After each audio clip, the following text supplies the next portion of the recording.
মালয়েশিয়ায় যেতে না পারা 18,000 শ্রমিককে দ্রুত নেয়ার আশ্বাস আনোয়ার ইব্রাহিমের। ডক্টর ইউনূসের সঙ্গে বৈঠকে অন্তর্বর্তী সরকারের পাশে থাকার ঘোষণা।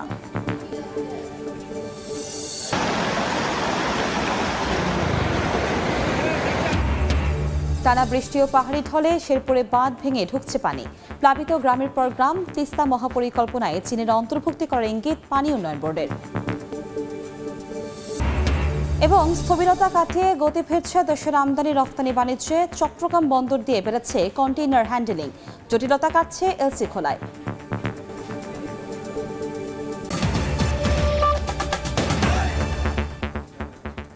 বাংলার সময়ের সঙ্গে আছি আমি Kanak Azad.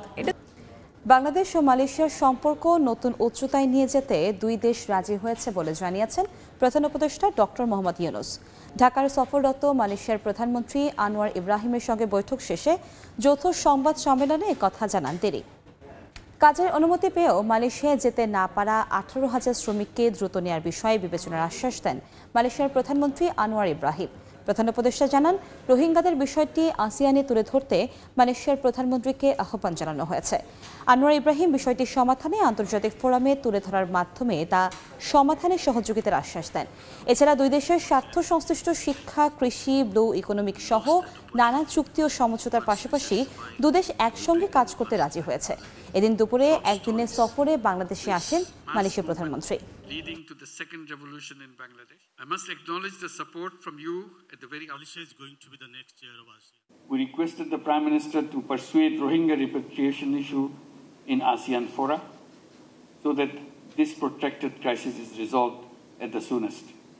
We also discussed to explore the possibility of signing a new agreement or MOU on agriculture, energy, education, halal economy, semiconductor industry, connectivity, blue economy, science innovations, defense and youth development. We look forward to Malaysia's active role for Bangladesh's inclusion in the regional body. Finally, we express our firm commitment and determination to work closely to elevate our bilateral relations to a new height, consistent with the new Bangladesh. Uprising here, I would certainly give that a major consideration. At least the first phase, subject to all the conditions being met, can be taken as soon as possible. 18,000? Yeah, 18,000, but the first phase, once we satisfy, I think we'll do it at the fast phase. Thank you. Since we require.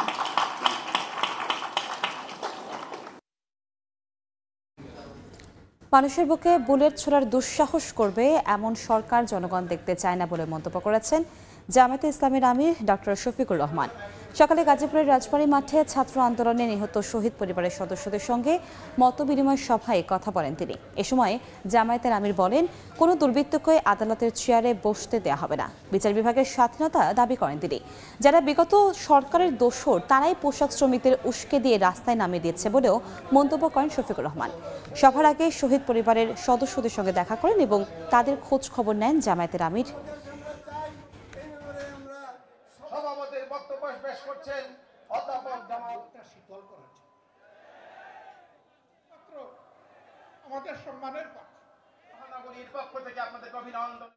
আমরা বিশ্বাস করি আগামীতে স্বৈরাচারের এমন কোন স্বৈরাচারের জন্ম হবে না যারা ক্ষমতায় থাকা অবস্থায় জনগণের অর্থে কিনা অস্ত্র আর বুলেট জনগণের বুকে ছোড়ার দুঃসাহস করবে, এমন কারো জন্ম হবে না। আমরা এমন কোন সন্ত্রাসী সরকার দেখতে চাই না। 18 কোটি মানুষের 36 কোটি হাতকে এক জায়গায় ধরতে হবে। বিশ্বকে জানান দিতে হবে দেশ এবং জাতির স্বার্থে আমাদের মধ্যে কোনো বিভাজন নেই। বৃষ্টি আর পাহাড়ি ঢলে শেরপুরের ঝিনাইগাতিতে প্লাবিত হয়েছে অন্তত 25টি গ্রাম। পানিবন্দী অবস্থায় অসহায় দিন কাটছে 10,000-এর বেশি মানুষের। ভেসে গেছে মাছের ঘের, ফসলের জমির ক্ষতির শঙ্কায় কৃষকরা। বিপদসীমার ওপর দিয়ে বইছে জেলার ভোগাই, চিল্লাখালী ও মহারশী নদীর পানি। ঢলের পানি হুহু করে ঢুকছে লোকালয়ে, তলে যাচ্ছে গ্রামের পর গ্রাম। ভারী বৃষ্টি আর পাহাড়ি ঢলে বৃহস্পতিবার রাতে হঠাৎই বাড়তে থাকে শেরপুরের ঝিনাইগাতি উপজেলার মহারশী নদীর পানি। এতে তলিয়ে যায় নদীর আশপাশের 25টি এলাকা। পানিবন্দী হয়ে পড়েছেন 10,000-এর বেশি মানুষ। ফসলি জমি প্লাবিত হওয়ায় সবজি ও ধানের ক্ষতির আশঙ্কা করছেন কৃষক। পানিতে ভেসে গেছে এলাকাগুলোর মাছের ঘের। বাঁধ না থাকায় উপজেলা শহরের কাঁচা বাজারেও পানি ঢুকে পড়ে। দোকানের ফ্লোর পর্যন্ত পানি উঠছে। আমার কমপক্ষে 2 লক্ষ টাকার কাপড় ভিজে গেছে। বাড়িঘরে পানি উঠছে, মানুষের চলাফেরা অসুবিধা হইতেছে। এই বৃষ্টির সময় ঠিক আছে একেবারে বাড়ি ভরাট করে পানি আসে, বাড়িতে এক কোমর করে এক বুক করে পানি থাকে। প্রচুর পরিমাণ পানির কারণে আমি গাড়িও চালাইতে পারতেছি না এবং বাড়িও যেতে খুব কষ্ট হচ্ছে। এছাড়া সারারাত বৃষ্টির কারণে নালিতাবাড়ি পয়েন্টে ভোগাই ও চেল্লাখালী নদীর পানি বিপদসীমার উপর দিয়ে প্রবাহিত হচ্ছে। বৃষ্টি হইলে পানি এই কোমর পানি হয়ে যায়, বুঝছো? এই বান্ধার দেওয়া নাই গিয়া সরকারটা কইছিলাম, সরকারটা দিতেছে না। এখানে সবাই এসে বলে বিরিবাদ দেবো, কিন্তু বিরিবাদ হচ্ছে না এখনো। বারবার সরকারের পক্ষ থেকে শুধু আশ্বাসই দেওয়া হয়েছে, কিন্তু বাস্তবায়ন এটা কোনো কালে হয় নাই। ইতিমধ্যে উদ্ধার কার্যক্রম চালাচ্ছি, আমাদের ফায়ার সার্ভিস কাজ করছে। পাশাপাশি যেখান থেকে আমরা অভিযোগ পাচ্ছি বা ফোন পাচ্ছি সাথে সাথে সেখানে আমরা টিম পাঠাচ্ছি। আগামী 3 দিন বৃষ্টি অব্যাহত থাকবে বলে জানিয়েছে স্থানীয় আবহাওয়া অফিস। সময় সংবাদ, শেরপুর। তিস্তা মহাপরিকল্পনা বাস্তবায়নে চীনের অন্তর্ভুক্তির বিষয়টি নীতি নির্ধারণী পর্যায়ে রয়েছে বলে জানিয়েছেন পানি উন্নয়ন বোর্ডের মহাপরিচালক আমিরুল হক মিয়া। দুপুরে কুড়িগ্রামের রাজারহাটের কালীরহাট এলাকায় তিস্তা নদীর ভাঙন কবলিত এলাকা পরিদর্শন ও স্থানীয়দের সঙ্গে মতবিনিময় সভা শেষে কথা বলেন তিনি। এ সময় তিনি জানান, তিস্তা মহাপরিকল্পনার খসড়া রিপোর্ট পাওয়া গেছে। স্থানীয়দের সঙ্গে কথা বলে চূড়ান্ত প্রতিবেদন জমা দেওয়া হবে বলে জানান পানি উন্নয়ন বোর্ডের এই শীর্ষ কর্মকর্তা। বলেন, পরিকল্পনা বাস্তবায়নের আগে ভাঙন কবলিত এলাকায় কাজ করা হবে। তিস্তার বাম তীরে এবং ডান তীরে যেখানে ভাঙন আছে এটা থেকে রক্ষা করা আমাদের খুবই জরুরি। এখন মহাপরিকল্পনা যেটা সেটা আপনারা জানেন যে একবার আমাদের চায়নার মাধ্যমে ওইটার একটা হয়েছিল, পরে ওইটা এমন একটা পর্যায়ে আছে, এখন ওইটা মানে নীতি নির্ধারণী পর্যায়ে আছে।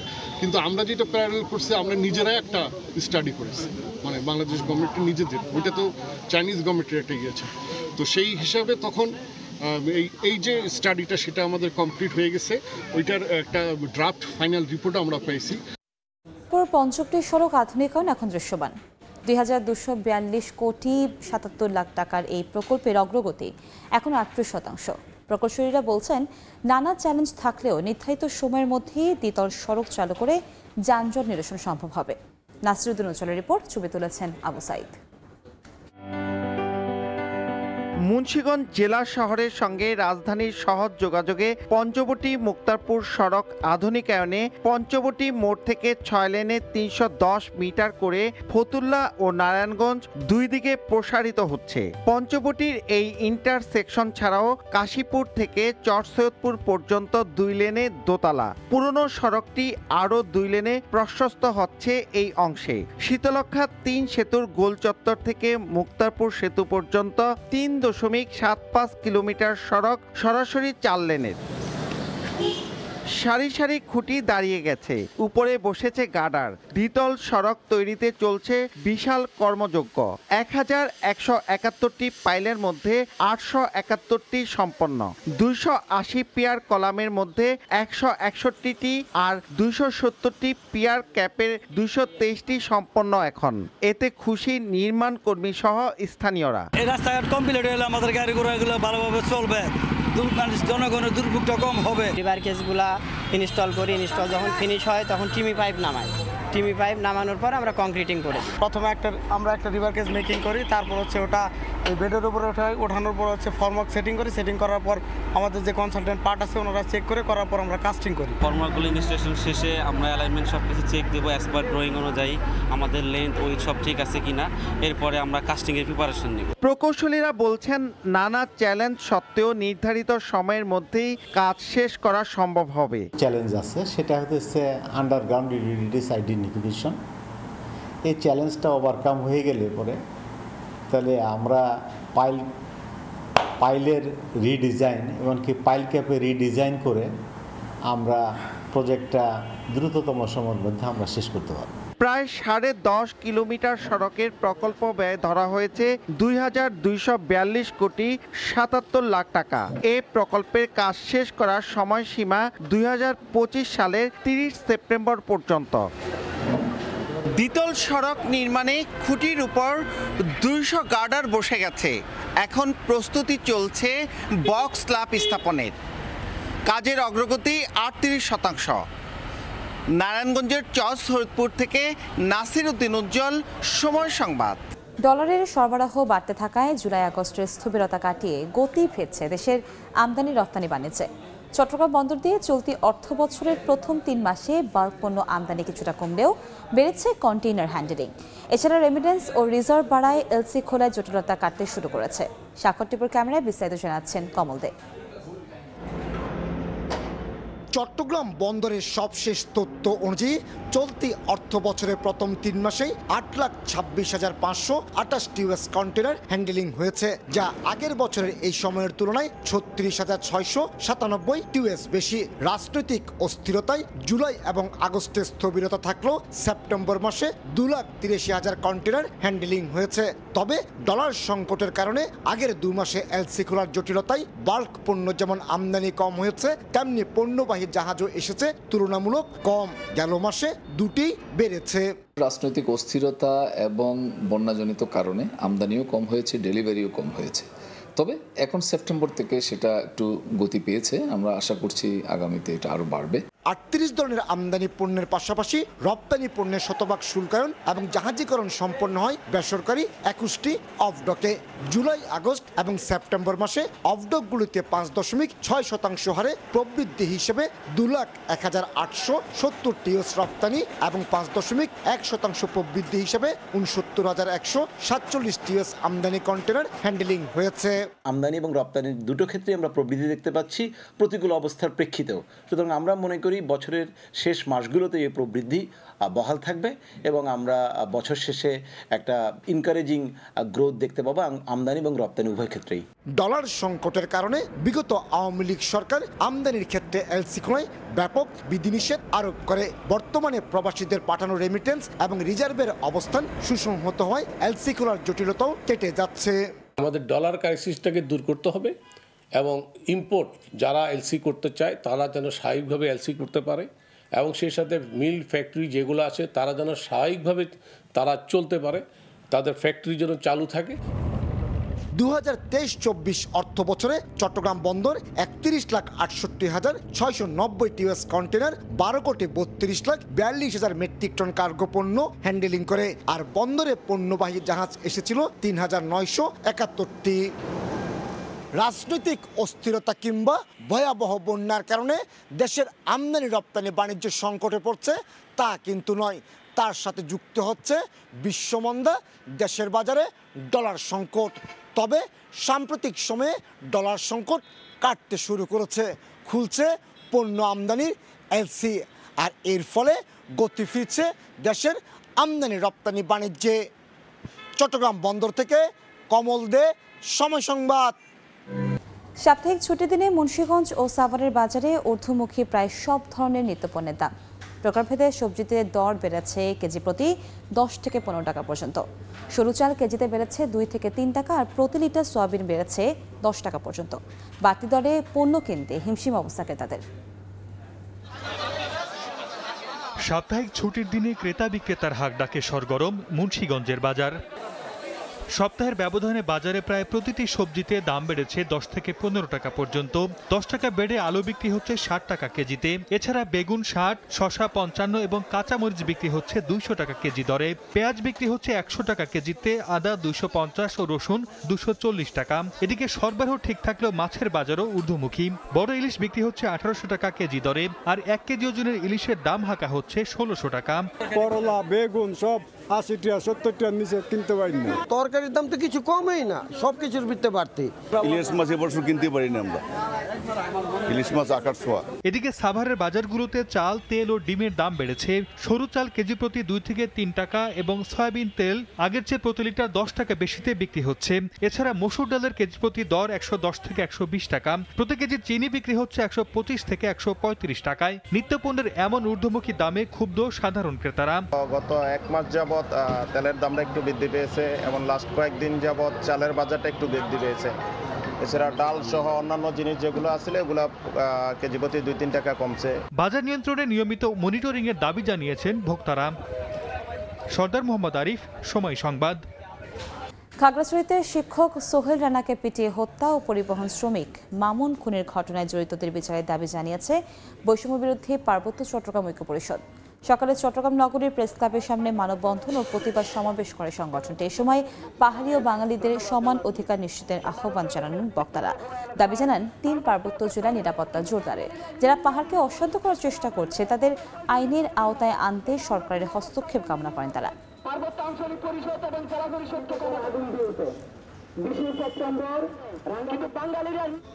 দেখছেন বাংলার সময়। সরকারি খাদ্য গুদামে স্বেচ্ছাচারিতার অভিযোগ উঠেছে গোপালগঞ্জ সদর খাদ্য পরিদর্শকের বিরুদ্ধে।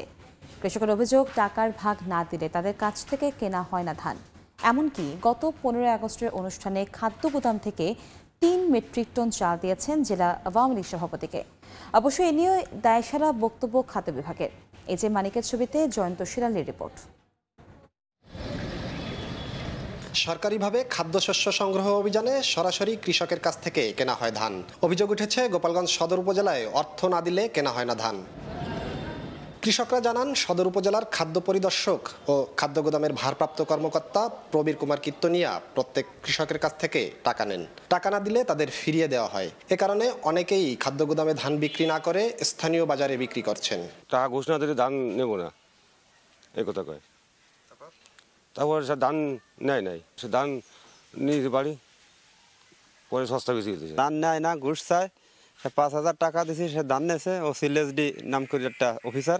শুধু আর্থিক অনিয়ম নয়, অভিযোগ উঠেছে 15 আগস্টের অনুষ্ঠানে খাদ্য গুদাম থেকে জেলা আওয়ামী লীগের সভাপতিকে 3 মেট্রিক টন চাল দিয়েছেন অভিযুক্ত প্রবীর কুমার। এ নিয়ে জানতে চাইলে ক্যামেরার সামনে কথা বলতে চাননি অভিযুক্ত। তবে সম্প্রতি মোবাইলে ধারণ করা তার একটি সাক্ষাৎকারে তিনি চাল দেওয়ার কথা স্বীকার করেন। আপনিও জানেন, সবাই জানেন, 20 টন চাল দাবি করছে 15 আগস্ট। আমি বলছি না, আমি 20 টন চাল কোথা থেকে দেবো না বলছি, তখনই সে আমার বিরুদ্ধে একটা কমপ্লেন। তার আমি টাকা দিইনি। কি দিয়েছেন? সে তারা সেই 15 আগস্ট পারপাস 3 টন চাল নিয়েছে। এ বিষয়ে কথা বলতে জেলা আওয়ামী লীগের সভাপতি মাহবুব আলী খানের সঙ্গে যোগাযোগের চেষ্টা করেও তাকে পাওয়া যায়নি। তবে এসব নিয়ে দায়সারা বক্তব্য খাদ্য বিভাগের। কৃষক তার অ্যাকাউন্ট থেকে সে নিজে টাকা তোলে। এখানে টাকা নেওয়ার ব্যাপারটা আমার জানা নাই এবং আমার এও বাইরে যে এটা হওয়ার কথা না। এখান থেকে টাকা নেয় কিনা যদি আপনারা বলেন, তাইলে আমরা যদি অভিযোগের মতো করেন তাইলে আমরা এটা তদন্ত কমিটি করে দেখব। 32 টাকা কেজি দরে 2256 মেট্রিক টন ধান সংগ্রহের বরাদ্দ থাকলেও চলতি মৌসুমে গোপালগঞ্জে 249 জন কৃষকের কাছ থেকে সংগ্রহ হয়েছে মাত্র 748 মেট্রিক টন ধান। জয়ন্ত শিরালি, সময় সংবাদ, গোপালগঞ্জ। অতিবৃষ্টির কারণে নরসিংদীতে নষ্ট হয়েছে শীতকালীন আগাম সবজির চারা। নতুন করে চারা রোপণ করায় খরচের প্রভাব পড়েছে দামে। এতে সবজি চাষিদের পড়তে হচ্ছে ভোগান্তিতে। মাহমুদুল হাসান মাহফুজের ছবি ও আশিকুর রহমান পিয়ালের তথ্য নিয়ে রিপোর্ট। প্রখর রোদ ও কীটপতঙ্গের হাত থেকে বীজতলা রক্ষায় পলিথিনের ব্যবহারে বিশেষ সুরক্ষা। চারা পরিচর্যায় ব্যস্ততা চাষিদের। বেগুন, ফুলকপি, শিম, বাঁধাকপি, মরিচ, লাউ, শসা, টমেটো, পেঁপে সহ বাণিজ্যিক ভিত্তিতে বিভিন্ন ধরনের সবজির চারা উৎপাদন করেন নরসিংদীর শিবপুর অঞ্চলের কৃষকরা। শীতকালীন আগাম সবজির জন্য প্রতি বছরের আগস্ট থেকে ডিসেম্বর পর্যন্ত 3 বার বীজ অঙ্কুরোদ্গমের মাধ্যমে উৎপাদন করা হয় এসব চারা। কিন্তু অতিবৃষ্টির কারণে এবছর বীজতলা নষ্ট হওয়ায় পুনরায় বীজ রোপণ করতে হয়েছে। বৃষ্টি আমরা অনেক চারা নষ্ট হয়েছে, অনেক মানুষের অনেক খাড়া নষ্ট হয়েছে। বৃষ্টি মিলে ভালো আছে, যেটা আলি অনেক আলি বাদ গেছে। আমার দেখা গেছে আপনার 50 থেকে 70,000 টাকার মতন ক্ষতি হয়েছে। গুণগত মান ভালো হওয়া এখানকার উৎপাদিত সবজির চারার চাহিদা দেশের বিভিন্ন জেলার কৃষকদের মধ্যে। তবে অন্যান্য বছরের তুলনায় এবার চারার দাম বেশি বলে জানান ক্রেতারা। এই বীজগুলি আমরা কিনে আনতাম ধরেন 600 টাকা, এখন হয়ে গেছে প্রায় 1000 টাকার মতো। আমরা আরো 1-2 মাস আগে লাগাইতে পারতাম চারাটা, কিন্তু চারা না তার কারণে, বৃষ্টির কারণে আমরা পিছিয়ে পড়ে গেছি।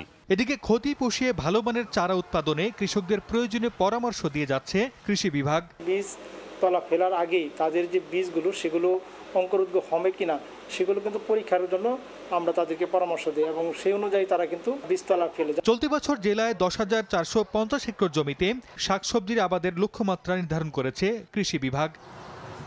সময় সংবাদ, নরসিংদী। দেখছেন বাংলা সময়। দরজায় কারা নাড়ছে শারদীয় দুর্গাপূজা। পুরোদমে চলছে শেষ মুহূর্তের প্রস্তুতি। পূজা মণ্ডপগুলোতে প্রতিমা তৈরি ও সাজাতে ব্যস্ত শিল্পীরা। সার্বিক নিরাপত্তায় আয়োজক কমিটির পাশাপাশি সতর্ক অবস্থানে রয়েছে যৌথ বাহিনী। হাতের নিপুণ ছোঁয়া ও রং তুলির আঁচড়ে রাঙানো হচ্ছে দেবী দুর্গাকে। সাজসজ্জার জন্য পরানো হচ্ছে অলংকার। চারপাশে এখন উৎসবের আমেজ। দুর্গোৎসব সামনে রেখে প্রতিমা সাজাতে দিনরাত ব্যস্ত সময় পার করছেন শিল্পীরা। দেবী দুর্গা ছাড়াও কার্তিক, গণেশ, লক্ষ্মী ও সরস্বতীর প্রতিমা তৈরি করছেন শিল্পীরা। সময় যতই ঘনিয়ে আসছে, সনাতন ধর্মাবলম্বীদের মধ্যে ততই বাড়ছে উৎসবের আমেজ। দেবীর আরাধনার অপেক্ষায় প্রহর গুনছেন ভক্তরা। রঙের কাজ শুরু হয়েছে, আমার দেখতে অনেক ভালো লাগে, তাই আমি দেখতে আসি। পুজো আসবে, আমরা বন্ধু বান্ধব সবার সাথে ঘুরবো, পুজো মণ্ডপ দেখবো। তবে পরিশ্রম অনুযায়ী ন্যায্য মজুরি পাচ্ছে না বলে অভিযোগ প্রতিমা শিল্পীদের। এই বছরের সুতলির দাম যা, তার থেকে দিন গুণ বাড়তেছে প্রতি বছরই। ওই হিসাবে ওই মজুরিটা আমরা পাচ্ছি না। আগের যে মূল্যটা পাইতাম ওই মূল্যটা এখন পাই না। সব জিনিসপাতির দাম বাইরে যাওয়াতে ওই মূল্যটা পাওয়া যায় না। সরকারের নির্দেশনা অনুযায়ী প্রতিটি পূজা মণ্ডপে ধর্মীয় সম্প্রীতি বজায় রেখে উৎসব পালনের প্রস্তুতি নেওয়া হচ্ছে বলে জানান আয়োজকরা। স্বতঃস্ফূর্ত অংশগ্রহণ থাকলে সব সম্প্রদায়, তাইলে মনে হয় আমি মনে করি যে আমরা আরো বেশি নিরাপদ। সম্পূর্ণ ধর্মীয় ভাব গাম্ভীর্যের মাধ্যমে আমাদের দুর্গোৎসব হবে। নিরাপত্তা ও শৃঙ্খলা বজায় রাখতে পুলিশের পাশাপাশি যৌথ বাহিনী মাঠে থাকবে বলে জানান সংশ্লিষ্টরা। নির্ভয়ে আনন্দঘন পরিবেশে ধর্মীয় সম্প্রীতিতে একটা পুজো উদযাপনই হচ্ছে আমাদের মূল উদ্দেশ্য। যেসব মণ্ডপগুলো অধিক ঝুঁকিপূর্ণ সেখানে এবার পুলিশ ফোর্সের সংখ্যা বাড়ানো হয়েছে এবং আমাদের পুলিশের পাশাপাশি আনসার এবং টহলে পুলিশ থাকবে। আগামী 9 অক্টোবর ষষ্ঠী পূজার মধ্য দিয়ে শুরু হবে দুর্গাপূজার আনুষ্ঠানিকতা, আর 13 অক্টোবর দেবী বিসর্জনের মাধ্যমে শেষ হবে এ বছরের দুর্গোৎসব। শামিমা শাম্মী, সময় সংবাদ। বান্দরবানে নির্বিঘ্নে শারদীয় দুর্গাপূজা উদযাপনে নিরাপত্তা নিশ্চিতের আশ্বাস দিয়েছে সেনাবাহিনী। সকালে বান্দরবান সেনা জোনের উদ্যোগে পূজা উদযাপন কমিটির সঙ্গে মত বিনিময় সভা অনুষ্ঠিত হয়। উৎসব যাতে আনন্দ ঘন উৎসবমুখর পরিবেশে অনুষ্ঠিত হয় সেজন্য সেনাবাহিনীর পক্ষ থেকে সার্বক্ষণিক নজরদারির কথা জানান জোন কমান্ডার মাহমুদুল হাসান।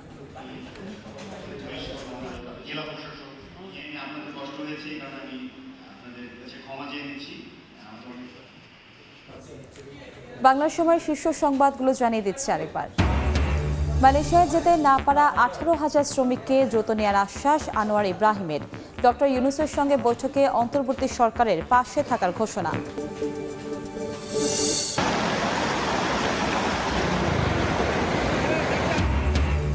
টানা বৃষ্টি ও পাহাড়ি ঢলে শেরপুরে বাঁধ ভেঙে ঢুকছে পানি, তলিয়ে গ্রামের পর গ্রাম। নিজেদের উদ্যোগে তিস্তা মহাপরিকল্পনা বাস্তবায়নের ইঙ্গিত পানি উন্নয়ন বোর্ডের। এ ছিল বাংলার সময়, সঙ্গেই থাকুন সময়ের।